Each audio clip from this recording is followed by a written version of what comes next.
Welcome to the Deep Dive. Today, we're immersing ourselves in the world of Dame Agatha Christie. And we're looking beyond, the cozy reputation of the English village murder. Right, we're analyzing the woman who was, and still is, a global commercial titan. I mean, she is the best-selling fiction writer of all time. A feat that's only surpassed by, William Shakespeare and the Bible? The scale is just, Yeah, it's truly astonishing. it really is. Especially when you consider she worked mostly within genre fiction. Our source material gives a very comprehensive, sometimes intimate look into her life. Into her methods, her career. And the mechanics that let her work capture, literally, billions of readers around the world. Absolutely. We've gathered information on everything from her very unusual home education to her wartime service. And that fascinating link between her later life in archaeology and her ability to construct the perfect plot. So our mission for you, the listener, is not just to run through her biography. It's to absorb the critical insights that explain how she achieved this dominance. We're focusing on the structures of her genius. And crucially, we're also going to spend some dedicated time unpacking the single most dramatic and mysterious event of her life. Her great disappearance in 1926.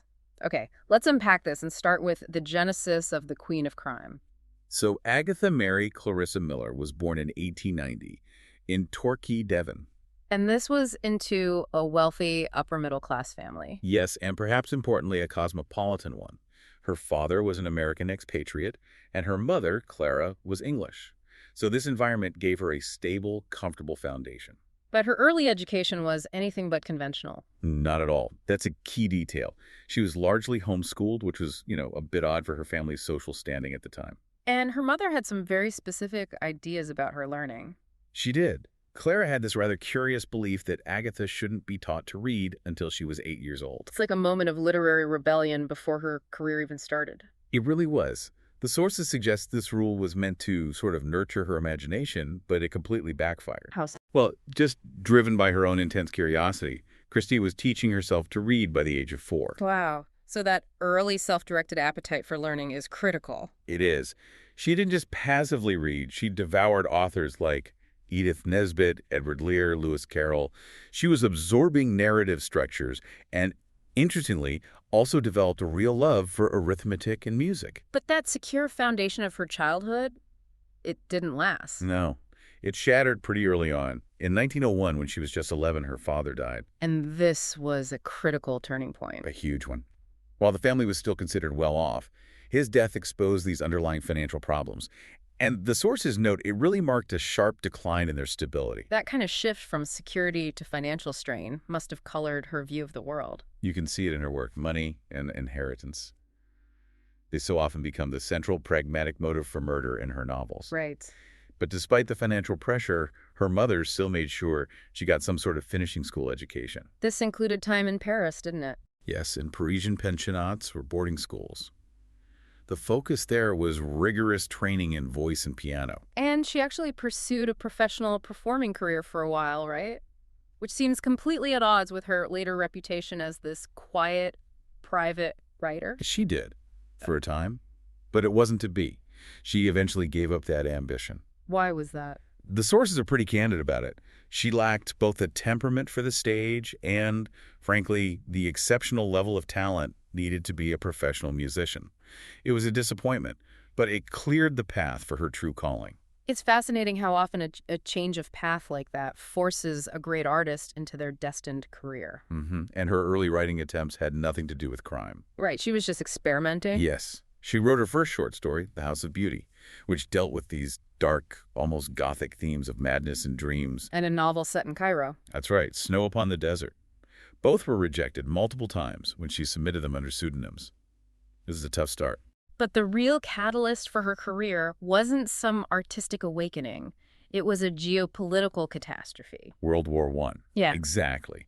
She married Archibald Archie Christie, a Royal Artillery officer, in 1914, and it was her wartime service that gave her the very specific lethal expertise that would become her literary signature. All right, this is where we need to spend some time because this is where the genius starts. She wasn't just, folding bandages, was she? Not at all. She started as an unpaid voluntary aid detachment nurse in Torquay.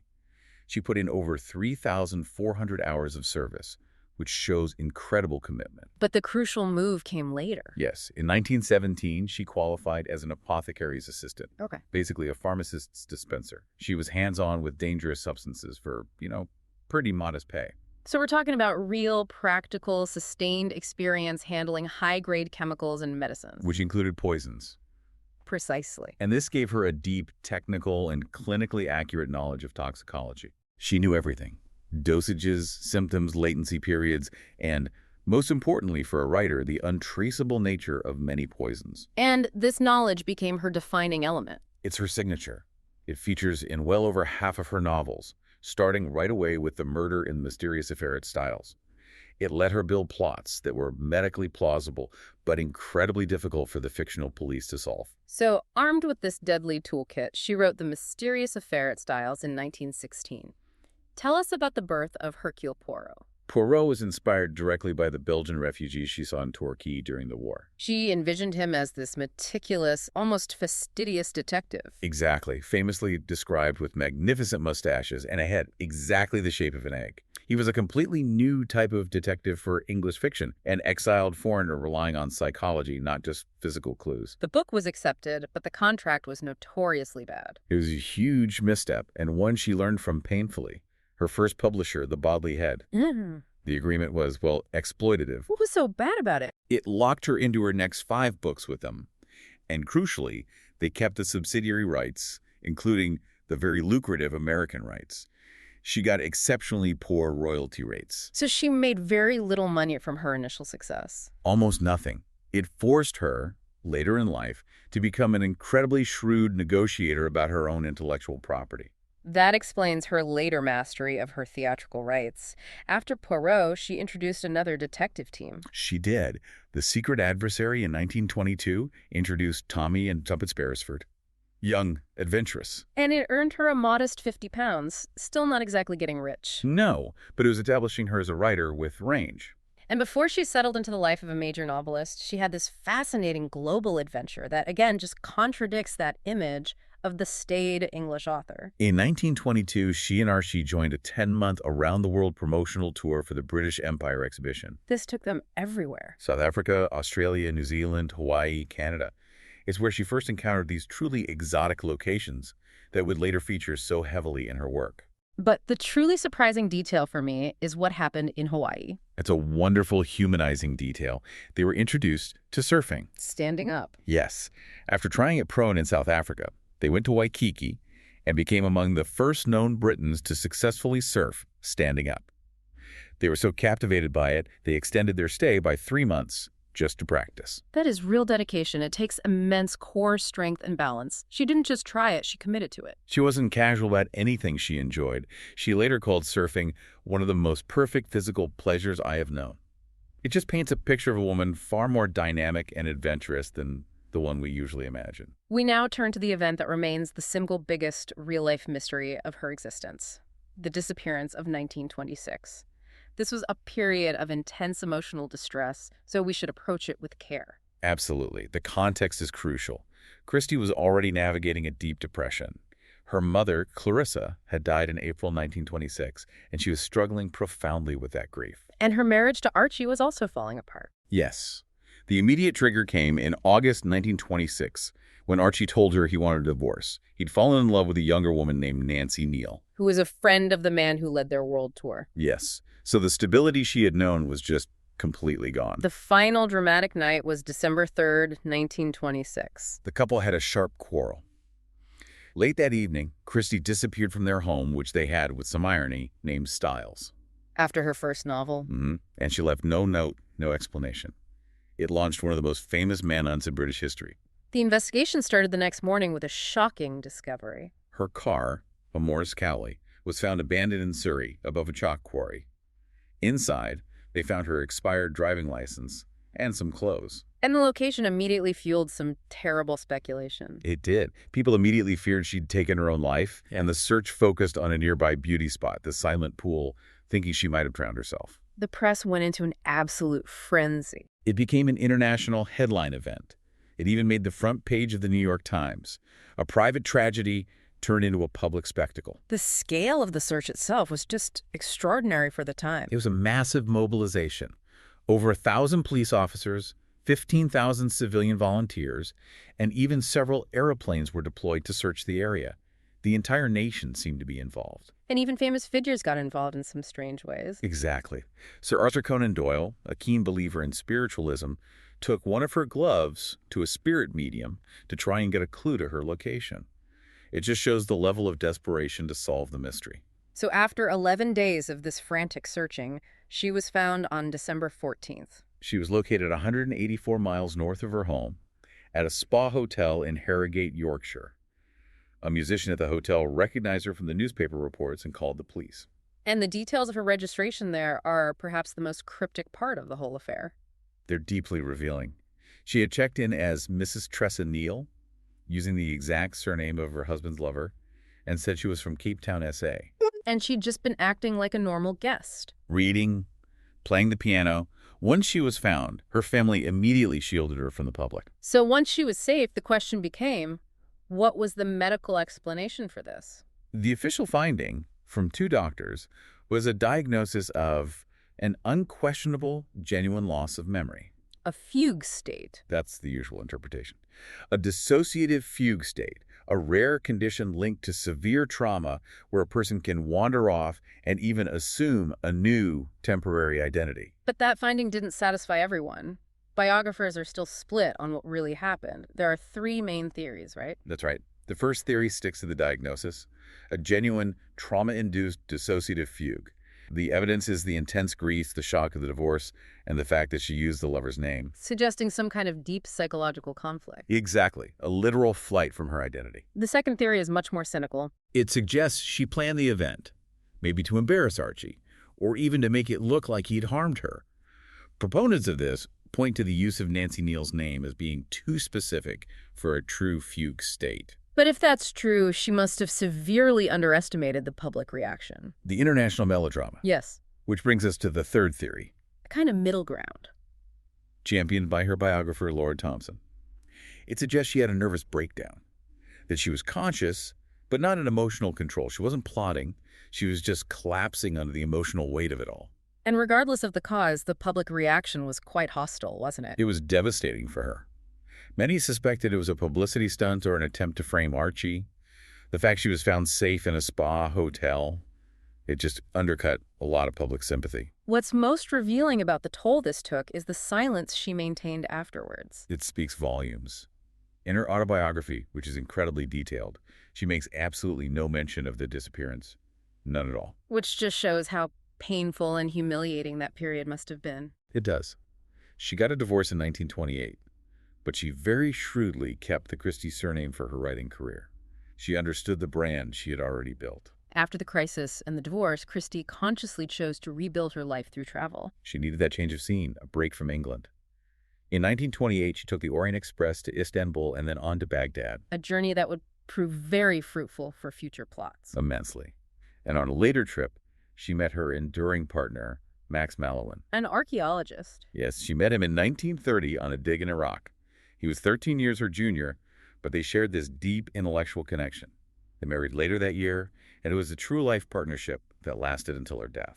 And her role as an archaeological wife wasn't just as a companion. She was a working contributor. This is critical to understanding her plotting genius. She went with him on annual expeditions, 3 to 4 months a year, to major sites in Syria and Iraq.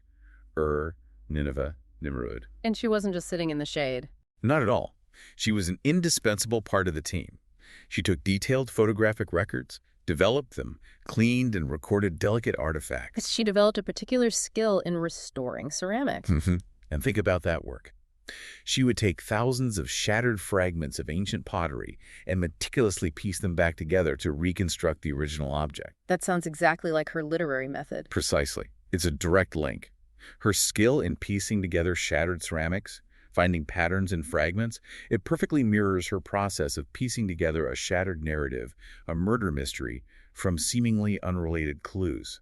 Her plots are essentially literary excavations. And this immersion in the Middle East gave her the authentic background for some of her most iconic works. It completely changed the scope of her novels. This is where we get Murder on the Orient Express, Death on the Nile, and the incredibly detailed Murder in Mesopotamia. Domestically, she and Max established a new life. They split their time between London and the country. They bought Winterbrook House in Oxfordshire in 1934, which became her main writing base, and they also had the Greenway Estate in Devon, which she used as a setting for books like Dead Man's Folly. World War II brought her back to her roots, professionally speaking. That's right. She took on pharmacy work again at University College Hospital in London. This was invaluable because it forced her to update her knowledge of new drugs and their potential for misuse. It kept her fiction medically current. And this updated knowledge famously had a significant real-world impact much later on. It's a truly remarkable story. Her novel, The Pale Horse, from 1961, featured a very specific poisoning using thallium. A heavy metal. Yes. She described the symptoms, hair loss, neuropathy, with such clinical accuracy that in 1977, medical staff in Britain were able to diagnose a real-life case of thallium poisoning just because they remembered her book. So her fiction literally saved a life. By acting as an unsung toxicology textbook. It's incredible. Another fascinating wartime story involves British intelligence services thinking she might have been a spy. It really speaks to how well-known her work was. MI5 investigated her in 1941 after a character named Major Bletchley appeared in her thriller, N or M. Because they feared she'd tipped off the public about Bletchley Park, the top-secret code-breaking center. They were deeply concerned. The alarm was only settled after she explained the truth to a friend, the codebreaker Dilly Knox. She said she'd been stuck on a train at Bletchley Station and, out of pure frustration, decided to name one of my least lovable characters after it. So it was a random act of petty revenge that accidentally caused a national security scare. Exactly. Her later life, of course, brought increasing public and royal recognition. Her status was undeniable. She was appointed Commander of the Order of the British Empire, a CBE, in 1956, and then promoted to Dame Commander, the DBE, in 1971. In her final years, though, there's a somber note in the sources about her health. Yes. Researchers, using textual analysis of her writing, have hypothesized that she may have begun to develop Alzheimer's, or another form of dementia, between 1971 and 1974. Her final novel was Postern of Fate in 1973. A heartbreaking decline. She died in 1976. At age 85 from natural causes. The recognition was immediate. 2 West End theaters dimmed their lights in her honor, a tribute usually reserved for royalty. Okay, let's delve into the core of her genius, the detectives and the mechanics of the crime. Hercule Poirot. He appeared in an astounding 33 novels and over 50 short stories. But we know her feelings toward him soured over time. She found him tedious, right? Profoundly so. By the late 1930s, she was calling him insufferable, and by the 1960s, an egocentric creep. It's a fascinating tension, the author despising the character who made her famous. But she was too smart to kill him off prematurely. She was a shrewd businesswoman, but she did write his final case, Curtain, during the Blitz, and had it locked in a bank vault. As an insurance policy for her daughter. Exactly. In case she didn't survive the war. It was finally published in 1975 when her health was failing. And the literary world marked his death as if he were a real person. That's how influential he was. He became the first fictional character ever to get an obituary on the front page of the New York Times. Let's turn to her other great creation, Miss Jane Marple. Where did she come from? She was introduced in 1927. She's the antithesis of Poirot, a seemingly gentle, elderly spinster. Her genius wasn't forensics, but a deep, almost cynical understanding of human nature derived from village life. She solved crimes by drawing analogies to petty local gossip. Exactly. And Christie confirmed Marple was based on her step-grandmother and her Ealing cronies. These women, she said, always expected the worst of everyone and everything and were, with almost frightening accuracy, usually proved right. And the ultimate fan question is always why Poirot and Marple never appear together. Christie was firm on this. She said Poirot, the complete egoist, would simply not like being taught his business by an elderly spinster lady. Their egos and methods would clash too severely. And it's important to note the characters live on today. The estate supports news stories. Sophie Hannah has been writing new Poirot mysteries, and there's a new collection of Marple stories by various authors. The brand power is just immense. Let's talk about the mechanics of her success. Her plots are renowned for being possible, logical, and always new. What does that mean? It's about fair play with the reader. She'd present an apparently impossible situation, a locked room, a perfect alibi, and then, through meticulous reasoning, show how it was the only thing that could have happened. The trick is always hidden in plain sight. Her settings reinforce this closed box mechanism. Absolutely. The circle of potential suspects is always closed and intimate, whether it's a quaint village or a train trapped in a snowstorm. This forces you, the reader, to focus on a small group. And her trademark is the climax. The ceremonial gathering of the suspects. The detective brings everyone together and walks them through the deductive path, step by step, until the final dramatic reveal. When she created a villain, what was the most frequent motive? Almost always money. Her crimes are driven by pragmatic greed, not sociopathic enjoyment. This grounds the plots in a way that feels both shocking and somehow relatable. Since we discussed her pharmacy background, let's talk about poisons. They feature in over half her novels. Why were they the perfect weapon for her? They were ideal because they allowed the killer to maintain distance, and the symptoms often mimic natural diseases. It fit her desire for plausibility perfectly. Can you give some examples? She frequently used arsenic, whose symptoms resemble food poisoning. Aconite can be mistaken for a sudden heart attack. Digitalis, a heart medicine, is particularly insidious because in small doses it builds up over time and death looks entirely natural. Of course, thallium, as we mentioned, with its confusing, debilitating symptoms. But her clues weren't always so complex. They were often mundane. That was the brilliance of her misdirection. A wrongly dated calendar, a misplaced coffee cup, a specific arrangement of wax flowers. These are the tiny overlooked details, the pottery fragments that let the detective complete the picture. The great crime writer P.D. James noticed a pattern in Christie's work. James observed that Christie often made the unlikeliest character the guilty party, the unassuming doctor, the kindly aunt. But Christie, with her characteristic wit, actually mocked this observation in her foreword to Cards on the Table, warning readers that this is not that kind of book. She loved playing with the rules she helped establish. Exactly. Two works stand out as structurally revolutionary. First, The Murder of Roger Ackroyd from 1926. This novel is legendary. It was voted the best crime novel ever in 2013, specifically for its highly original trick. The narrator, the doctor who is Poirot's Watson-like sidekick, is revealed to be the murderer. Which completely broke the trust between author and reader. There's a massive literary risk, but she crafted the test with such precision that every statement the narrator makes is technically true. It's his omissions, what he chooses not to tell you, that hide the deception. The second is, And Then There Were None from 1939, her biggest commercial success, and it violates even more conventions. This book is chilling. It strips away all the comforts of the genre. There's no active detective, no interviews, and no final gathering because the entire cast is murdered by the end. It takes the closed society mystery to its most extreme conclusion. Its most terrifying and brilliant conclusion, yes. It has sold about 100 million copies. Now, before we move on, we have to address the historical context of her writing when it comes to character descriptions. This is a complex part of her legacy. We have to acknowledge that, especially in her works before 1945, she did use character descriptions that relied on what were, even then, offensive stereotypes. Particularly concerning Italians, Jews, and non-Europeans. Yes. The source material provides blunt examples. Descriptions like men of Hebraic extraction, sallow men with hooked noses, or calling a character a Whitechapel Jewess with dyed hair. It reflects the common, often prejudiced language of her era. And this did attract formal complaints. It did. In 1947, the Anti-Defamation League complained to her U.S. publishers. This led to her agent authorizing American publishers to omit the word Jew when it refers to an unpleasant character in future books. It was the beginning of a process of selective editing. And that process has continued more recently. Yes, since 2020, HarperCollins has edited reissues using sensitivity readers to remove passages with insults or references to ethnicity that modern audiences find offensive. It highlights that ongoing tension between preserving a historical text and making sure it remains accessible to a contemporary audience. Christie's mastery also extended to the stage. This was born out of frustration with how her novels were being adapted, right? She really disliked the adaptations, especially one of Roger Ackroyd. She decided she could protect the plot's integrity better if she did it herself.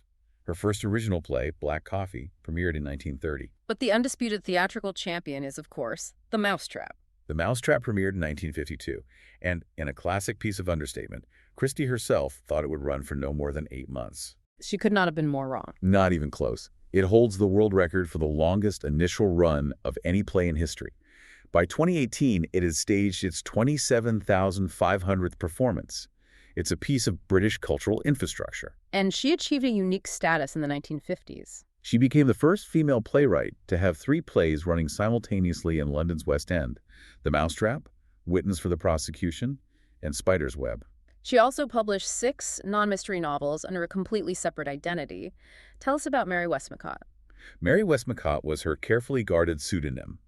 She needed this outlet to explore what she called her most private and precious imaginative garden, a place to write serious novels about human relationships completely outside the detective genre formula. And critics at the time often gave these better You reviews. did. Novels like Absent in the Spring got a warmer critical reception, which suggests how the mystery genre was sometimes dismissed back then.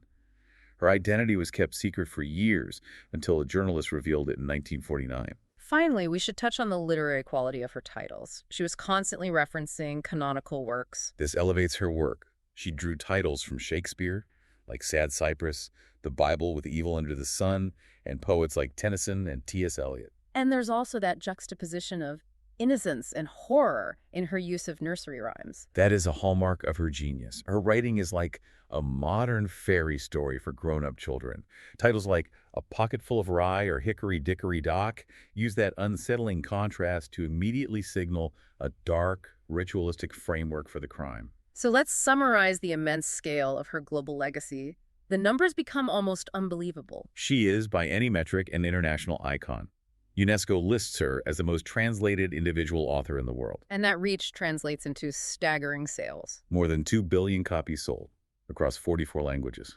And the sales are split pretty evenly, half in English and half in translation, which confirms her universal appeal. Her total earnings from writing alone have been estimated at around $20 million, which is about $110 million in today's money. And that's before the ongoing income from stage and screen adaptations. That success guaranteed a massive adaptations industry. Over 30 feature films have been based on her work. Did she have a favorite during her lifetime? She was reportedly very satisfied with the 1974 film of Murder on the Orient Express. More recently, the Kenneth Branagh films have kept her stories in modern cinemas. But for many, her characters found their definitive form on television. Television has been central to her modern fame. Agatha Christie's Poirot with David Suchet ran for 70 episodes and is widely seen as the definitive visual adaptation. And the same for Miss Marple. The series with Joan Hickson from 1984 to 1992 is celebrated for its faithful adaptation of all 12 Marple novels. Her cultural status is even recognized by the state. Absolutely. In 2020, the Royal Mint commemorated her with a £2 coin to mark the centenary of her first novel. She's recognized as a fundamental part of British cultural history. So we've explored the duality of her life, from that privileged yet unconventional childhood to the severe emotional breakdown of 1926.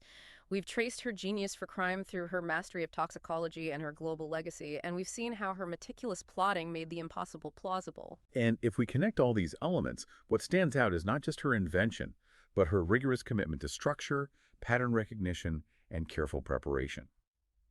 We've seen how her own life, from the poisons she dispensed to the archaeological digs she worked on, fueled her fiction. This raises an important final question for you to consider. We detailed her work on the digs, specifically her meticulous process of cleaning and restoring shattered ceramics.